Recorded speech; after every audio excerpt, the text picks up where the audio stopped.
Matamgi Manipuri Wari channel asibu tabiriba khwai pumnamakpu taramnokchari ngasi amaglagbirasi Eshworna Pibiba Taloi mapan suba tangka pung nipan mapal tarakpa daidagi makeup artist yorakduna keba dum haunakri sindusu ngarang merana leibiba phanek pising ado loina setli mana loishinba loirakpada merasu tapna changsilaktuna gulab angangba ama yetki napada chinbirei mapum phare hojikti yare tamera nangse romance nil chali khalamaga romantic sumsum oisile ayoi ni kaire abu o aduidi ikaidanaba oiranura romantic oidradi boring chu domale punsise oyodum aduko horena khoi mada yahau thengmagine complain toronganu ko merasu nupi magi wadu taraga nokfit tawduna mangak tamak nomlei machina pa khumoina di piraktre aduga tapna changsilaga nupi magi makokta manam nambirei aduga makutta somuk chikpirei sinduna akhoi baba male ado aisunambige horene bet nupi okna danaba notharo masi haiduna amuk nontalaga nupa dudasu mana manam nambiduna makutta su chikpirei asumna mapam lamdanda muk chatuna mayamdo amu chak ising toknaduna wari watang hak sanari induna khangri nama aigidi inama hoidane loina sinajakrabani ichase khangda haitaba yawraklabasu inamanane makut paiduna nacha ningolgumna takpi tambiu ko sindugi mama induna haribadu kethabina mukhumlei takningai bu yawdida imongna tawrakpadane ipenda pele khoidi makoisu asumna ngak wari watai tawraga thingzilakre haiduna amuk chatnaba mapa mamada khurumlamduna tholakli chatlamdaidasu mama induna macha ningolda mane makugi seba ningthina taw moina haibe ilu napure babu isormakni khalu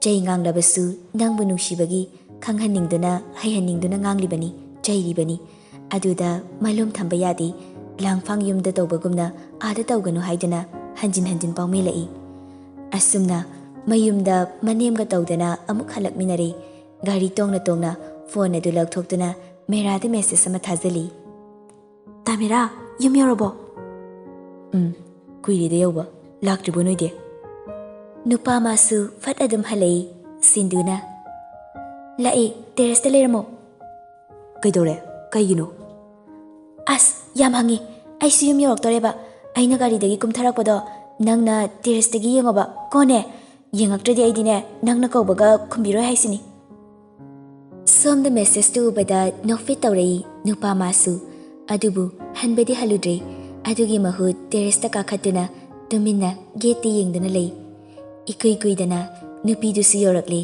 gari adu sumangda khamlaga hek kumtharakpaga mathakte yengkhalei nupa duna hana yengduna leirambaga nupi mana yengluriduga michanari sindusu merabu urabada noksinduna michiga khasilamlaga manemga imungda changkhrabi mabu yengna nokmi bechimbalduna tapna solei nungsi mankre pamu mankre pungsum eksumbire ibu nangi nungsi me aina nanthokpa sungamlaroi isana yanasu nanthokningre nangi nungsi kaisum sangdagi haujikti isana yana oijarage mapok khudingda nangi thamoigi nungsi kaisum sangda phadok taraba nungsi bondi chatlabasu lambelani oibana panthungdi amata manglabasu manglanani oirubana taibungdi amata oikre haujikti magi nungaibana aigi nungaiba magi awabada aigi su awaba magi pirangna aigi jaina pamu manbanasu lonthokdaba oheli nungsi manbanasu pangdaba tahali oiruriba aina lonthokdaba oiruriba aina pangdaba yenglubagini magi minokto taninglubagini magi khonjaldo kanada suwa katloi kanada stainaroi nangbu pamjarubagini nangbu nungsirubagini matik leiba kana amana lephanba yadaba thauna phaba kana amanasu thingba ngamdaba magun leibi matamgi lairimbi mahakna lepa leita chokthaba naida asum chatkibana meragi mityeng makhada nungsibana sambal oibiduna kana amagi mityeng changhandabi sinduna leirakpasu ꯊꯥꯕꯨꯝ ꯑꯃ ꯍꯦꯟꯖꯤꯜꯂꯛꯂꯤ꯫ ꯊꯥ ꯐꯥꯕꯒꯤ ꯃꯄꯥꯝ ꯆꯥꯛꯀꯧꯕꯁꯨ ꯂꯣꯏꯁꯤꯟꯈ꯭ꯔꯦ꯫ ꯃꯔꯛ ꯑꯁꯤꯗ money ꯃꯃꯧ ꯑꯅꯤꯁꯦ ꯆꯥꯟꯅꯕꯅꯁꯨ ꯂꯣꯏꯔꯦ꯫ ꯃꯁꯨꯡ ꯃꯃꯥꯟꯅꯕꯤ ꯑꯃꯒꯨꯝꯅ ꯂꯣꯏꯅꯩ꯫ ꯑꯃꯅ ꯑꯃꯕꯨ ꯎꯗꯕꯗ ꯀꯣꯏꯊꯤ ꯍꯦꯛꯇ ꯊꯤꯅꯩ, ꯀꯣꯏꯍꯪ ꯍꯦꯛꯇ ꯍꯪꯅꯩ꯫ ꯃꯆꯥ ꯅꯤꯡꯉꯣꯜ ꯌꯥꯎꯗꯕ ꯃꯀꯨꯅꯁꯨ ꯃꯃꯧꯕꯨ ꯃꯆꯥꯅ ꯃꯆꯥ ꯅꯤꯡꯉꯣꯜꯒꯨꯝꯅ ꯂꯨꯅ ꯇꯧꯕꯤ꯫ ꯁꯤꯟꯗꯨꯅ ꯑꯉꯥꯡꯒ ꯑꯣꯏꯕꯒ ꯊꯤꯉꯥꯎ ꯂꯩꯉꯥꯎ ꯄꯪꯂꯩꯗ ꯂꯩꯕ ꯑꯗꯨꯗ ꯑꯁ꯭ꯋꯥꯏꯐꯥꯎ ꯆꯠꯊꯣꯛꯂꯨꯔꯕꯁꯨ ꯃꯃꯧꯒꯤ ꯀꯔꯤꯒꯨꯝꯕ ꯑꯃꯗꯤ ꯑꯗꯨꯝ ꯂꯩꯕꯤꯔꯛꯏ꯫ ꯅꯨꯄꯤ ꯃꯥꯁꯨ ꯃꯅꯦꯝ ꯃꯀꯨꯅ ꯊꯕꯛ ꯆꯠꯊꯣꯛꯈꯤꯕ ꯍꯜꯂꯛꯄꯗ ꯃꯥꯒꯤ ꯀꯩꯅꯣꯝꯃ ꯑꯗꯨꯝ ꯌꯥꯎꯕꯤꯔꯛꯏ ꯈꯟꯕꯒꯤ ꯃꯈꯣꯏꯅ ꯍꯜꯂꯛꯄꯒꯤ ꯒꯦꯠ ꯍꯥꯡꯗꯣꯛꯄ ꯃꯈꯣꯜ ꯍꯦꯛ ꯇꯥꯕꯒ ꯏꯃꯨꯡꯗꯒꯤ ꯆꯦꯟꯊꯣꯔꯛꯇꯨꯅ ꯃꯅꯦꯝ ꯃꯀꯨꯕꯨ ꯉꯥꯏꯖꯩ꯫ ꯃꯃꯥ ꯃꯄꯥ ꯑꯅꯤꯅ ꯍꯔꯥꯎꯖꯕ ꯅꯨꯄꯤ ꯃꯆꯥꯁꯤꯒꯤ ꯏꯉꯥꯎ ꯉꯥꯎꯅ ꯂꯩꯖꯕ ꯃꯇꯧ ꯑꯁꯤ ꯎꯔꯒ ꯃꯦꯔꯥꯁꯨ ꯊꯃꯣꯏꯗ ꯍꯔꯥꯎꯖꯩ꯫ ꯃꯒꯨꯟ ꯑꯁꯨꯛ ꯂꯩꯕ, ꯃꯌꯥꯏ ꯑꯁꯨꯛ ꯀꯟꯕ, ꯀꯤꯖꯩ, ꯇꯁꯦꯡꯅ ꯅꯨꯡꯁꯤꯕ ꯀꯧꯕꯤ ꯅꯍꯥꯛꯁꯦ꯫ ꯇꯦꯟꯈ꯭ꯔꯕ ꯃꯇꯝ ꯈꯔꯁꯤꯗ ꯅꯨꯄꯤ ꯃꯥꯒꯤ ꯅꯨꯡꯁꯤ ꯅꯤꯁꯥꯗ ꯂꯥꯏꯆꯨꯔꯕ, ꯅꯨꯡꯁꯤ ꯂꯩꯅꯥꯅ ꯅꯥꯔꯕ ꯃꯤꯁꯛ ꯍꯥꯏꯕꯗꯣ ꯑꯣꯏꯈ꯭ꯔꯦ ꯅꯨꯄꯥ ꯃꯍꯥꯛꯇꯤ꯫ ꯃꯇꯝꯅ ꯁꯨꯝ ꯑꯁꯨꯝ ꯍꯧꯈꯤꯕꯅ ꯅꯨꯄꯤ ꯃꯥꯒꯤ ꯑꯦꯛꯖꯥꯝꯁꯨ ꯀꯨꯏꯔꯛꯇ꯭ꯔꯕꯅꯤ꯫ ꯇ꯭ꯌꯨꯁꯟ ꯇꯧꯒꯗꯕꯁꯨ ꯆꯠꯅꯤꯡꯗꯕꯒꯤ ꯇꯜꯂꯤ, ꯑꯉꯥꯡ ꯃꯔꯛꯇ ꯃꯧ ꯑꯅꯤ ꯌꯥꯎꯕꯒ ꯍꯥꯏꯖꯤꯜꯂꯤ꯫ ꯌꯨꯝꯗ ꯀꯧꯅꯕ ꯍꯥꯏꯔꯕꯁꯨ ꯏꯇꯣꯝꯇ ꯇꯧꯕ ꯇꯜꯂꯤ ꯍꯥꯏꯗꯨꯅ ꯃꯔꯩ ꯃꯔꯥ ꯑꯗꯨꯝ ꯇꯧꯏ꯫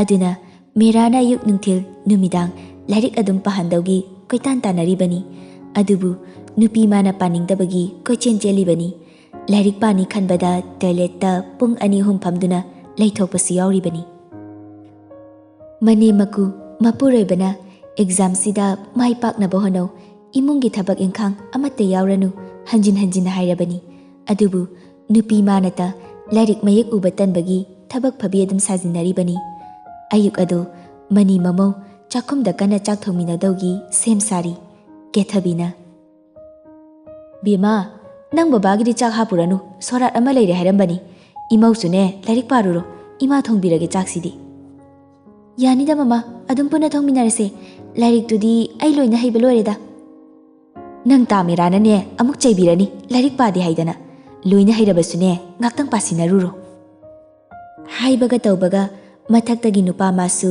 ꯈꯣꯟꯖꯥꯎ ꯊꯥꯗꯗꯨꯅ ꯍꯦꯛꯇ ꯂꯥꯎꯊꯔꯛꯏ꯫ "ꯃꯊꯣꯏ, ꯃꯊꯣꯏ"꯫ ꯃꯆꯥꯅ ꯃꯃꯧꯕꯨ ꯀ꯭ꯋꯥꯛꯅ ꯈꯣꯡꯕꯗꯧꯅ ꯂꯥꯛ ꯂꯥꯛꯇꯅ ꯀꯧꯔꯤꯗꯨ ꯇꯥꯕꯗ ꯃꯅꯦꯝꯁꯤꯁꯨ ꯃꯃꯧꯗ ꯑꯣꯟꯁꯤꯟꯗꯨꯅ ꯍꯥꯏꯔꯛꯏ꯫ "ꯇꯨ ꯀꯧꯔꯛꯂꯦ, ꯑꯃꯨꯛ ꯉꯥꯡꯕꯤꯔꯅꯤ, ꯀꯩꯅꯣꯅ ꯍꯪꯉꯨꯔ ꯆꯠꯂꯣ"꯫ "ꯃꯊꯣꯏ, ꯌꯥꯝ ꯊꯨꯅ ꯂꯥꯎ, ꯇꯥꯗꯕ꯭ꯔꯣ ꯑꯩꯅ ꯀꯧꯔꯤꯁꯦ?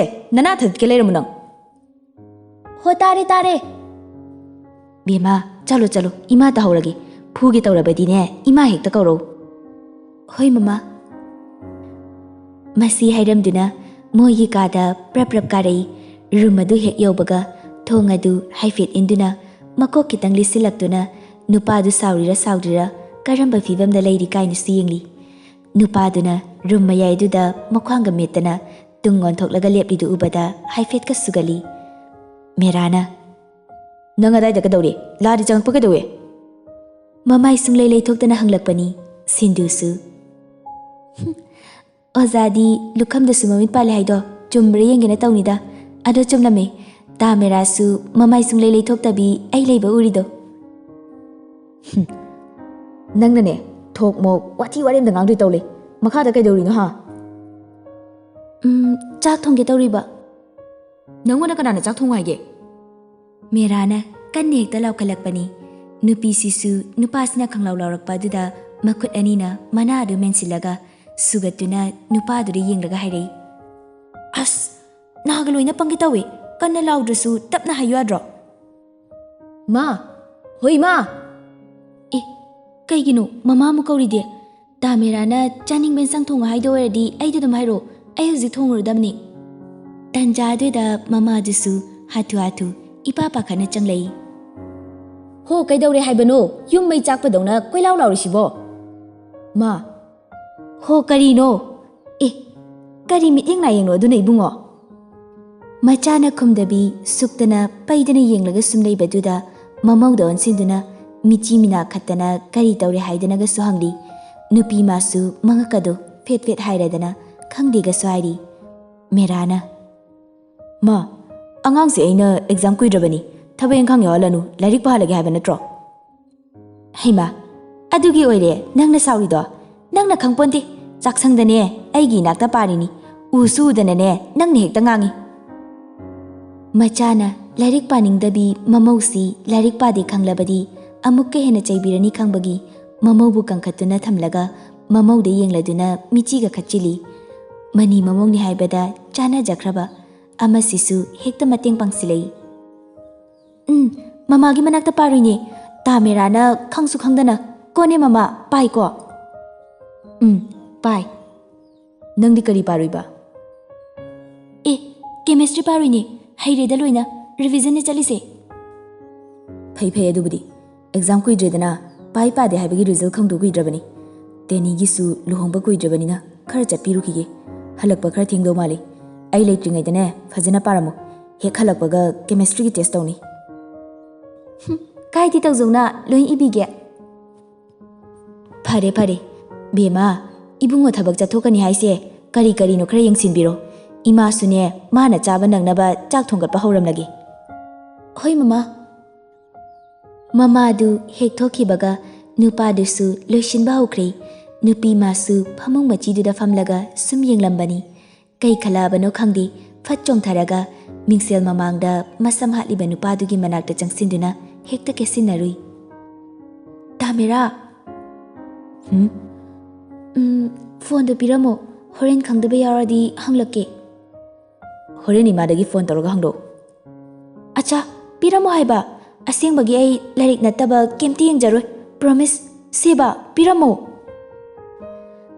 ꯃꯈꯨꯠꯀꯗꯣ ꯇꯨꯡꯗ ꯄꯨꯜꯂꯒ ꯃꯁꯥꯒꯗꯣ ꯍꯥꯏꯐꯦꯠꯀ ꯍꯥꯏꯔꯗꯅ ꯅꯨꯄꯥꯗꯨꯗ ꯌꯦꯡꯂꯒ ꯅꯣꯛꯁꯤꯟꯗꯨꯅ ꯇꯧꯁꯤꯜꯂꯤꯕꯅꯤ ꯅꯨꯄꯥ ꯃꯥꯁꯨ ꯅꯨꯄꯤꯗꯨꯗ ꯉꯥꯏꯍꯥꯛꯇꯪ ꯁꯨꯝ ꯌꯦꯡꯂꯒ ꯇꯞꯅ ꯍꯥꯏꯔꯛꯏ The look of your eyes and that smile you gave me melted my heart away.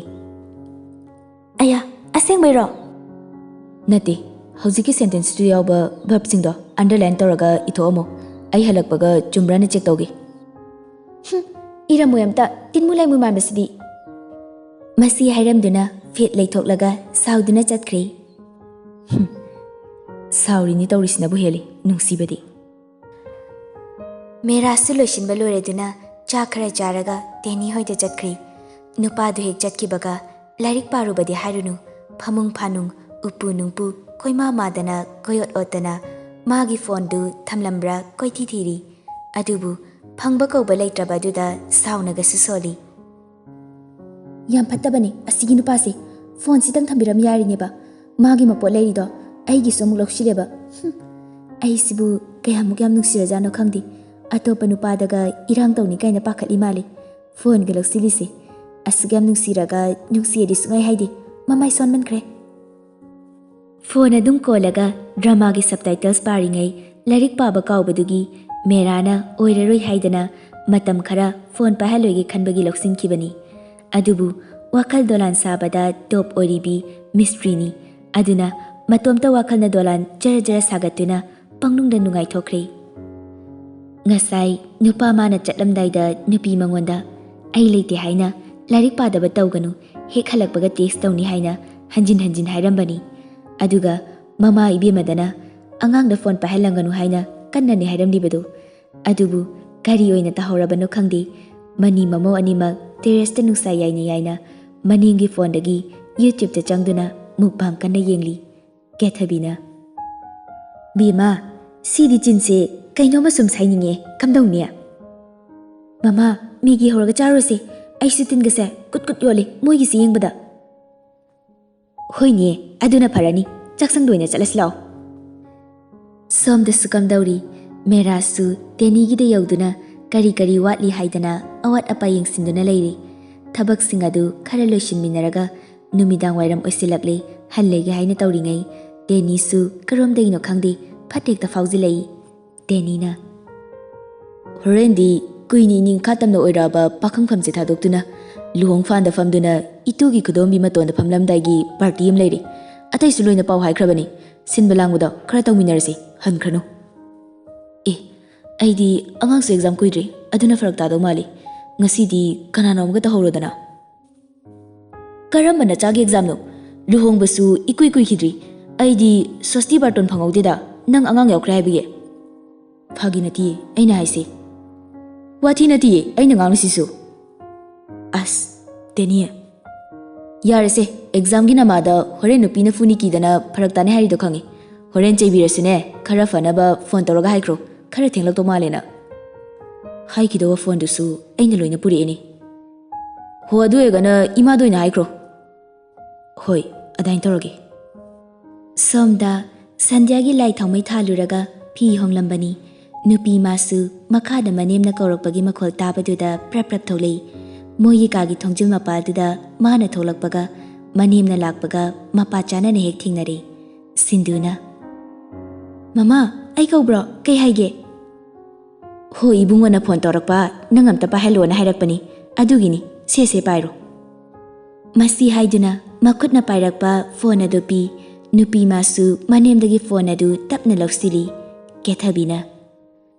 Karino hanglaga lao ko ima chak thonggatpa horamlagi. Masi hairamduna amuk makhada kumthakre. Sinduna. Hoi mama. Merasu asomna kandagi tapna kaurai. Mathoi. Taye. Somda aikhoi khara punjai nare. Ngasidi khara thinglakpa yai. Phajana lermko. Ha, kayam thinglaktoino haise. Haiba ngamdi mayam punkradi. Ado yaradi ngalakna bohanagi. Ngasidi aikhoi da thamlani sugan halararo. Nakandagi tenina laksilakpani. Sindusu. Hauzikido pupu koktangdro tamira. Mani. Sia, pupu kaina kawzuda kaisu kaide. Itay on kidawba hapta phajilaktrabani. Sakta siga. Mau ebadubu thamoida kai phawige Miss Exclusive. Chienba kwalasu aikoina hana luhongkibado thamoida kai phawige pupu koktrang. Nungshi khireda masi angangse. Makhoi ani dugi wathido athingwa ma yaudabadi loiba kauba nairoi khangbagi merasu tenidagi phone adu tap hekta munduna mamanabadu khuningna khara inthoktuna hairei. Yare asaida chalomta taninguktre nuyani gi warido. Sia khamban biga tawri mali sakta asi. Hey adunati taning dabaini. Ho khangjare pena warido kana soyada pen yauda bisana jahuro ai so somda amta chaluki. Masi ka khairamduna yumrang sanglidugi manakta amuk jangsinkre. Teni hek chatkibaga nupa sisu phone da muk onsinduna nupi duda tapna hairei. Mathoi ai khara thinglakani ko ngasidi. Hoi ado tari hairo. Horen party tawni haido yu thalaktoiro. Thaasu ngaurugadi haloi. Ngauraga lao pheri ga hairaga lao. Ai saujinage bako aduga tamerana engonda muk themoba kone. Masidi ba saujinage themoani. Kone ngauraga lao goren. Nang aise yuga thaklaga yam ngahaningbro. Ngahaningi yu sidakpa ngauda bisu halakpadudi ai isok tawba ngamdang mandi ngaudamnina aduna ko ngaudri phaba thaklo yumda nasagada pheri ga haraga changloba kone aduga aini yu thaklaga halai kainaga isau langeba. Nangse aidi kamaina ngangnane asuk yamna mangau thirisibu kaigino. Thidabane aidi adum phajabane adoko horen yumda yu ngaudabi halakpadi yaroiko. Hoise ima hoigane chak isinga chathoktana phajana leramo aisu thamlage ko. Hoi nangsu tawro.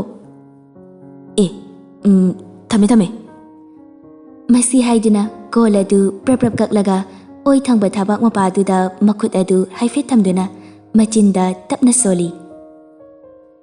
Heartbeat rate se khangin hele normal oigiga sungam hengamdi magi wari sabasidi kanmankre magi me aisi aibu pungau hengawan biduna pungsum sumbire. Somda nupi sisu phone hek thamkibaga matomta phidring ga chongi. Leri padasi yare test cancel torani horen di yu ngauraga haladunina nungaijai hapta ama saujinaraga kaungnaroige. Suk yamna mangau thiba asuk ningai chawba mangau thiba dunasu hena pakjaba ningai chawba dunasu hena nungsihanba nungsi maya tawduna aibu pungsum sumlibi henmankre nangi nagunse kanmankre nangi matiksi ho aigi maya haibi. Nupa mana phone adu hek thamkibaga harauna nupi masu mamagi manakta amuk chelai. Mama, se! Mamagi phone adu amuk piribani kethabina. Ha, kadai.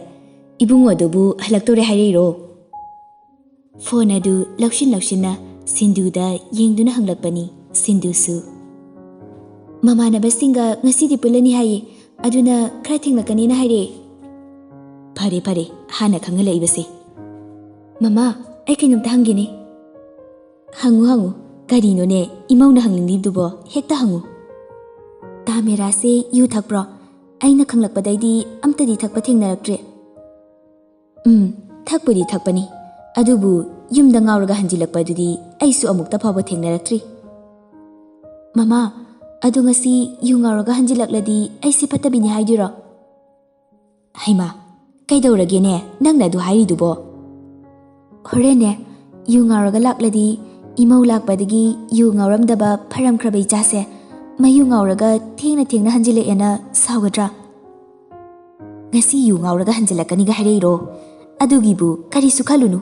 Nangondane phagi tawrakli oiramgani. Manabudi haidaba ada aina ngauraga halo haikiba.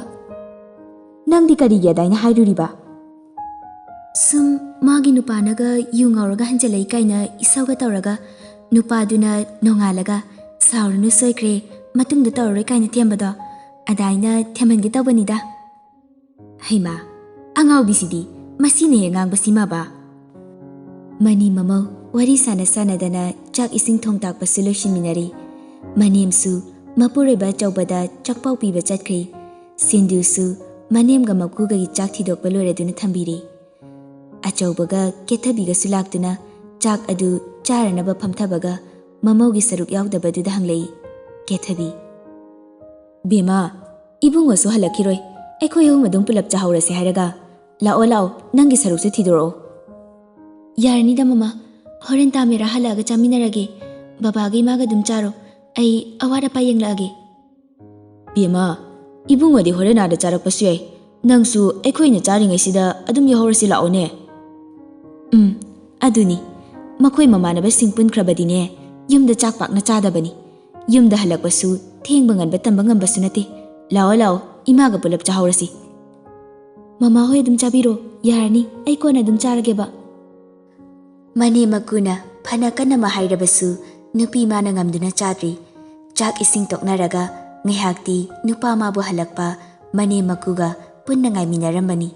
Adubu pung 8:00 heladu fawbada halaktri. Phone tawbadasu pairaktre. Pungnadi asum thengzilakpadudadi ingnaga singsilakpaga ahan oiraba mane maku anido pothabiru haijabani. Adubu ahan anidunasu matomta thamlambadu nungaitraduna ngayhak sum phaminari.